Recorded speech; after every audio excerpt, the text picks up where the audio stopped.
आज हम लोग बात करने वाले हैं बीए पार्ट 1 हिस्ट्री और उसका चैप्टर 12 का लॉन्ग क्वेश्चन। अब आप कहेंगे कि आपने कहा ये चैप्टर ये जो पेपर 1 है वो कंप्लीट हो गया, तो फिर चैप्टर 12 फिर से कैसे स्टार्ट कर दिया, और पेपर 2 का आप बोल रहे थे क्लासेस शुरू होगा, लेकिन फिर पेपर 1 का ही क्लासेस कैसे शुरू होगा। ध्यान समझिए, चैप्टर 12 में सिर्फ हमने एक ही लॉन्ग क्वेश्चन करवाया जो कि बहुत ही इंपॉर्टेंट चैप्टर है, बहुत ही इंपॉर्टेंट चैप्टर है, जिसके कारण इस चैप्टर का सिर्फ एक ही लॉन्ग क्वेश्चन किया गया है। तो और इसके 2 लॉन्ग क्वेश्चन हम करवा दे रहे हैं, उसके बाद हम पेपर 2 स्टार्ट कर देंगे। और देखिए पेपर 2 हम स्टार्ट करने वाले थे, आज से पेपर 2 का ही क्लासेस होने वाला था, लेकिन एक बच्चे ने कमेंट करके कहा कि आप जो चैप्टर 12 में सिर्फ एक ही लॉन्ग क्वेश्चन करवाए हैं, और तो हमने भी देखा कि हाँ हमने एक ही करवाया, और हमने ये भी देखा कि बहुत ही महत्वपूर्ण चैप्टर है, और बहुत ही महत्वपूर्ण चैप्टर इसीलिए हमको क्या करवाना पड़ा, और 2 लॉन्ग क्वेश्चन उसमें से करवाना पड़ेगा, क्योंकि हर साल कम से कम 2-3 उसमें से क्वेश्चन पूछ ही दिए जाते हैं, ये निश्चित ही होता है बस। तो उस चैप्टर को कैसे छोड़ दिया जाए बताइए। तो चलिए हम लोग शुरू करते हैं। तो ये दूसरा जो क्वेश्चन है, ये क्वेश्चन क्या है, गुप्तों के प्रशासन का वर्णन करे, यानी गुप्त वंश के प्रशासन का वर्णन करे, आ जाएगा गुप्त वंश के प्रशासन की विवेचना करे, गुप्तकालीन प्रशासन का वर्णन करे, ऐसे भी क्वेश्चन आ सकता है। तो चलिए हम लोग इस क्वेश्चन का आंसर लिखना शुरू करते हैं, और कैसे लिखेंगे इसको ध्यान समझते रहिएगा। और इस चैप्टर से संबंधित, चैप्टर जो 12 से संबंधित बहुत ही इंपॉर्टेंट चैप्टर है ये, और इंपॉर्टेंट जो क्वेश्चन है ये सब इंपॉर्टेंट ही क्वेश्चन है, ध्यान रखिएगा। चलिए शुरू करते हैं। और एक बात, एक बच्चे ने कमेंट किया था कि इसे बोर्ड पर दिखाई नहीं दे रहा है ठीक से, क्या क्या लिखा हो, थोड़ा धुंधला। आप बताइए तो ये धुंधला दिखाई दे रहा है कि ठीक ठाक दिखाई दे रहा है? हमें लगता है ठीक ठाक दिखाई दे रहा है। कमेंट में लिखकर जरूर बताइएगा कि ठीक ठाक दिखाई दे रहा है कि नहीं दे रहा है, इसको कमेंट में लिखकर आप जरूर बताइएगा। तो चलिए हम लोग शुरू करते हैं। गुप्तों का उदय श्री गुप्त से माना जाता है। इसका आंसर क्या लिखेंगे कि गुप्त कालीन, पूरा कोई राजा के बारे में नहीं लिख रहे, गुप्त काल के कोई राजा के बारे में, ऐसा नहीं श्री गुप्त के बारे में लिख रहे हैं, घटोत्कच के बारे में लिख रहे हैं, या चंद्रगुप्त प्रथम के बारे में लिख रहे हैं, या चंद्रगुप्त द्वितीय, या रामगुप्त के बारे में लिख रहे हैं, चंद्रगुप्त द्वितीय के बारे में लिख रहे हैं, या समुद्रगुप्त के बारे में लिख रहे हैं, ऐसा कुछ नहीं है। इस जो साम्राज्य के सभी राजाओं के बारे में लिखना है, इस सब राजाओं के कुल मिलाकर प्रशासन कैसा था, ये प्रशासन के बारे में, सब राजाओं के बारे में लिखना है, किसी एक राजा के बारे में नहीं लिखना है। तो चलिए यहाँ पर लिखेंगे गुप्तों का उदय श्री गुप्त से माना जाता है, क्योंकि श्री गुप्त उसी के संस्थापक था, गुप्त वंश का। इनकी प्रशासनिक समझ शुरू से अच्छी थी, क्योंकि ये कुषाणों के सामंत थे, जिसके कारण इनकी अपनी सेना भी थी। इतना लिख लीजिए, जिनके कारण इनकी अपनी सेना भी थी। क्वेश्चन लिखकर उसके बाद आंसर लिख लीजिए। ये इंट्रोडक्शन हो गया। इंट्रोडक्शन, इससे अधिक भी आप लिख सकते हो गुप्त वंश के बारे में। इंट्रोडक्शन के बाद अब यहाँ पर बीच वाला बॉडी पार्ट में आते हैं, इस पार्ट में। अब इसमें क्या लिखेंगे, गुप्तकालीन प्रशासन अंडरलाइन करेंगे, ध्यान रखिएगा, गुप्तकालीन प्रशासन लिख अंडरलाइन। अब इसमें क्या लिखेंगे, गुप्तकालीन शासकों ने विशाल साम्राज्य का निर्माण किया था, विशाल साम्राज्य का निर्माण किया था। पाटलिपुत्र इस विशाल साम्राज्य की राजधानी थी, पाटलिपुत्र इस विशाल साम्राज्य की राजधानी थी। अब इसके बाद क्या लिखेंगे कि गुप्त साम्राज्य का एक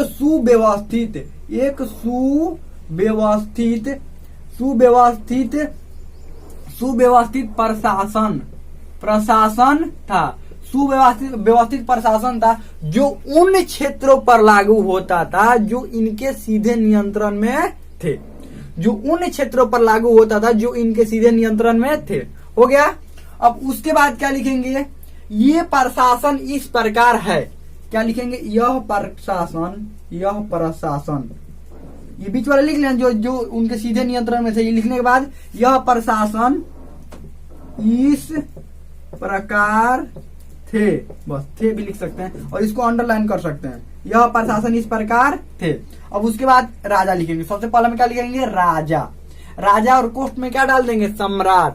राजा क्या, सम्राट ही बन गया। देखिए राजा और सम्राट मंत्र आप लोगों को पता है ना जी। राजा एक छोटे जगह का होता है, और सम्राट मतलब उसके अंदर कई राजा होते हैं, बहुत सारे क्षेत्रों को जीता हुआ और छोटे छोटे जगहों का राजा बना रहता है, और सब अपने में रखता है, वो क्या होता है, सम्राट होता है। और राजा किसी एक जगह का या तो स्वतंत्र हो सकता है या किसी सम्राट के अधीन भी हो सकता है। चलिए आगे बढ़ते हैं। तो राजा, अब राजा क्या लिखेंगे, इसमें क्या लिखेंगे, इस साम्राज्य का राजा इस साम्राज्य का राजा इसके प्रमुख शीर्ष पर होता था, इस साम्राज्य का राजा इसके प्रमुख शीर्ष पर होता था, और वो राज्य का सर्वोच्च होता था, वो राज्य का सर्वोच्च होता था। सारे निर्णय लेने का अधिकार राजा को ही होता था।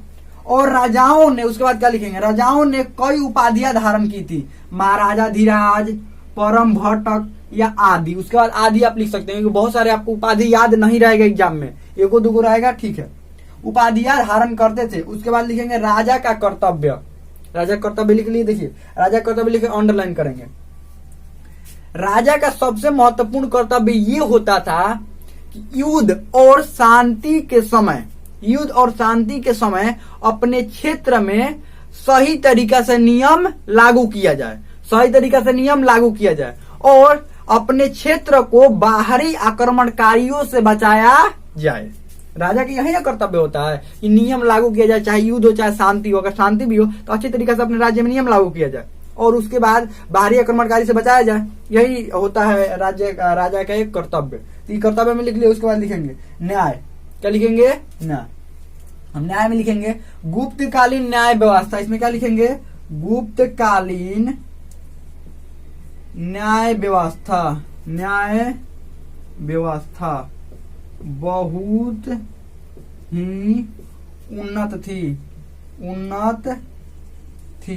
बहुत ही उन्नत थी। और इसका प्रमुख राजा होता था। इसका प्रमुख कौन होता था, राजा होता था। और इस बात की पुष्टि कई प्रकार से होती है। जैसे चंद्रगुप्त द्वितीय के दरबार में एक चीनी यात्री फरिहान आया था, जिसने अपने रचनाओं में ये लिखा है, ये सब इसमें लिखते जाएंगे, जिसने अपने रचनाओं में ये लिखा है कि भारत में रहने वाले लोग अपने घरों में ताले नहीं बंद करते हैं, क्योंकि उन्हें चोरी का कोई भय नहीं होता है। और कोई भी न्यायालय नहीं जाता। सभी लोग आपस में मिलजुल कर रहते हैं। इससे ये पता चलता है कि उस समय चंद्रगुप्त द्वितीय के समय गुप्त साम्राज्य का जो न्याय व्यवस्था था वो बहुत ही अच्छा था। बस इतना हो गया। अब इसमें लिखेंगे मंत्रिपरिषद। क्या लिखेंगे मंत्रिपरिषद में, कालिदास की रचनाओं में भी मंत्रिपरिषद का वर्णन है। कालिदास की रचनाओं से भी मंत्रिपरिषद की जानकारी मिलती है, ऐसे भी लिख सकते हैं। कालिदास की रचनाओं से भी मंत्रिपरिषद की जानकारी मिलती है। मंत्रिपरिषद में एक मंत्रिपरिषद में कई सारे मंत्री होते थे, और मंत्रियों का चयन उनके योग्यता के आधार पर किया जाता था। और उनको वेतन भी उनके योग्यता के आधार पर दिया जाता था। इनका मुख्य कार्य ये था, इसी में लिखेंगे, इनका मुख्य कार्य ये था कि राजा को ये किसी भी बात पर या किसी भी कार्य पर सुझाव दे सकते थे, लेकिन राजा को सुझाव मानने पर बाध्य नहीं कर सकते थे। राजा को सिर्फ सुझाव दे सकते थे, बस इतना, सिर्फ सुझाव दे सकते थे। और इसमें सबसे बड़ा अधिकारी कुमारा मात्य होता था। सबसे बड़ा अधिकारी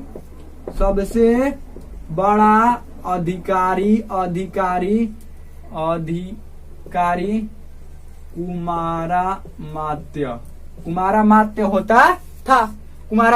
इसमें सबसे बड़ा अधिकारी कौन होता था, कुमारा मात्य होता था। कुछ अन्य अधिकारी, यहाँ पर क्या लिखेंगे, कुछ अन्य अधिकारी। सबसे पहला यहाँ पर कुछ अन्य अधिकारी लिखकर और अंडरलाइन करेंगे। उसके बाद लिखेंगे महाबलाधिकृत। यह सेना का प्रमुख होता था। यह अधिकारी सेना का प्रमुख होता था, जिसे सेनापति कहा जाता था।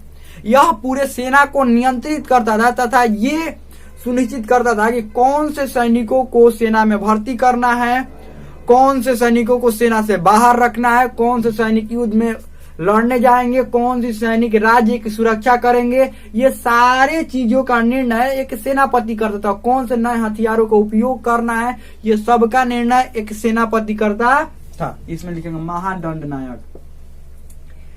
यह न्यायाधीश होता था और इसका कार्य था राज्य में न्याय करना। ये लिख लिए। अब एक मिनट, अब इसके बाद लिखना नहीं है, रुक जाइए अभी। अब एक बात आपको कंफ्यूजन हो रहा होगा, यहाँ तो बोले हैं कि न्यायालय, ये न्याय का प्रमुख राजा होता था, यहाँ पर महादंड नायक एक अधिकारी के बता दिए। ऐसा कैसे हो सकता है? या तो रजी हो, नहीं तो ये भी हो। नहीं, देखिए क्या बात है, छोटे छोटे लड़ाई वड़ाई होता है, थोड़ा छोटा छोटा मारपीट हो जाए या कुछ भी हो जाए तो राजा के पास डायरेक्ट पहुंच जाएंगे। उतने बड़े राजा मारपीट का मामला सुलझाएंगे। या कोई किसी का सामान चोरी हो गया तो चोरी वाला कहेंगे राजा के पास डायरेक्ट पहुंच जाएंगे, नहीं ना। उसके लिए ये नियुक्त होते थे न्यायाधीश। छोटे छोटे मामलों के लिए, अब जब बड़ा मामला कोई हो जाए तो उसका निर्णय कौन करता था? राजा। या कोई ऐसा मामला हो जाए जो कि काफी जटिल है और वहां पर भी दोनों लोग संतुष्ट नहीं हो रहे हैं, उनको लग रहा है कि न्याय हमको नहीं मिला है, तो राजा के पास जा सकते थे। ये नहीं कोई भी उठा, कोई भी छोटा सा उसका सामान चोरी हो गया, पहुंच गया राजा के पास में कि हमारा चोरी हुआ, ऐसा नहीं हो सकता है। तो यही था महादंड नायक, न्यायाधीश था। संधि विग्राहक, यह युद्ध और शांति के मंत्री होते थे। यह युद्ध और शांति के मंत्री होते थे। अब इसमें लिखेंगे सैन्य व्यवस्था, लिखकर अंडरलाइन करेंगे। गुप्त साम्राज्य की सैन्य व्यवस्था बहुत ही सुदृढ़ थी और इसका प्रमुख महाबलाधिकृत होता था। यहाँ पर क्या लिखेंगे? यही ना, सेनापति यही ना था। इसका प्रमुख महाबलाधिकृत होता था, उसी के पास सारी जिम्मेवारियां होती थी। अब इसमें लिखेंगे सैन्य व्यवस्था में सैनिक युद्ध लड़ने के लिए सैनिक 4 प्रकार से होते थे। अब 4 प्रकार से कैसे लिखेंगे? 4 प्रकार लिखकर और उसके बाद लिखना शुरू करेंगे। पहला पैदल, दूसरा अश्वरोही लिख सकते हैं, अश्वरोही यानी घोड़े पर। तीसरा रथरोही लिख सकते हैं या रथ पर लिख सकते हैं। चौथा हाथी पर। ये बस इतना होता था, ध्यान रखिएगा। या ऐसे हाँ, हाथी पर भी इतना लिख सकते हैं, इतना बस। अब उसके बाद इनके शासन के बारे में थोड़ा सा देख लेते हैं। क्या देख लेते हैं? शासन, इनके शासन व्यवस्था।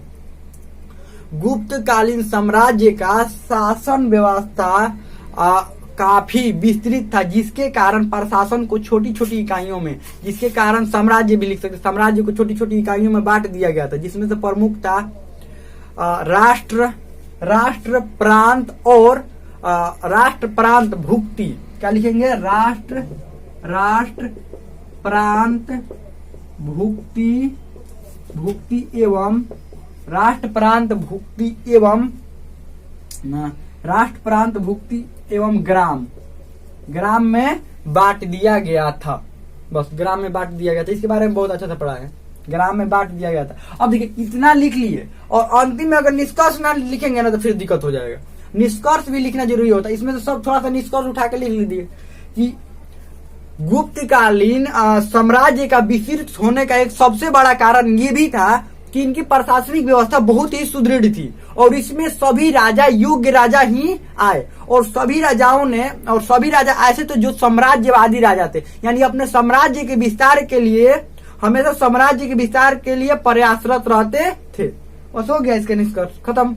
हम लगता है बहुत अच्छा समझ में आ गया होगा। आपको इसमें कोई भी डाउट हो, कोई भी क्वेश्चन हो, आप कमेंट में पूछ सकते हैं। और इसके बाद और ये वो क्वेश्चन है, उसके बाद हम लोग पेपर 2 स्टार्ट कर देंगे। तो हम लगता है समझ में आ गया होगा। और एक और बात समझिए, इसका मॉडल सेट हमने नहीं दिया है। चैप्टर 12 और चैप्टर 13 के साथ हमने मॉडल सेट नहीं दिया है। इसका मॉडल सेट जैसे ही एक और क्वेश्चन खत्म होगा उसके बाद हम लोग क्या करेंगे, हम मॉडल सेट इसका टेलीग्राम ग्रुप में भेज देंगे। अगर नहीं ज्वाइन किया है तो लिंक डिस्क्रिप्शन में होगा टेलीग्राम ग्रुप का, वहां से ज्वाइन कर सकते हैं। हम लगता है बहुत अच्छा समझ में आ गया होगा। इसमें कोई भी डाउट हो, कोई भी क्वेश्चन हो, आप कमेंट में पूछ सकते हैं। हम लगता है समझ में आ गया होगा।